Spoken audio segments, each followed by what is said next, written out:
এই টেকনোলজির দুনিয়ায় ডাটা হচ্ছে সবথেকে বড় সম্পদ। আর এক্সেল ফাইলে থাকা সেই ডাটা যদি সুরক্ষিত না থাকে তাহলে বিপদ ঘনিয়ে আসতে পারে যেকোনো সময়। চলুন শিখে নেই ১ মিনিটে কিভাবে এক্সেল ফাইলকে পাসওয়ার্ড দিয়ে লক করা যায়।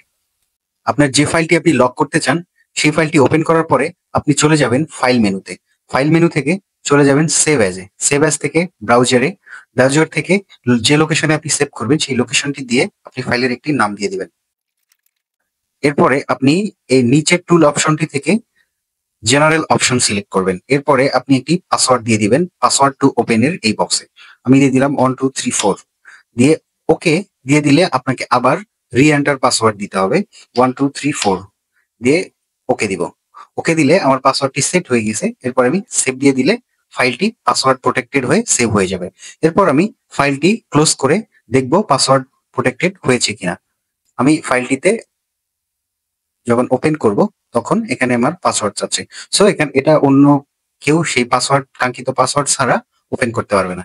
পরে আমি যদি পাসওয়ার্ড দিই 1 2 3 4 দিয়ে ওকে দিই তাহলে আবার এটা খুলে যাবে। সো এভাবে আপনি পাসওয়ার্ড দিয়ে আপনার যেকোনো মূল্যবান ডাটা সংরক্ষণ করতে পারেন। ধন্যবাদ।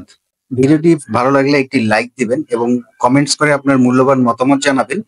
এক্সেল এর এ ধরনের নিত্য নতুন ট্রিক্স জানার জন্য আমার চ্যানেলটি সাবস্ক্রাইব করে রাখবেন। ধন্যবাদ।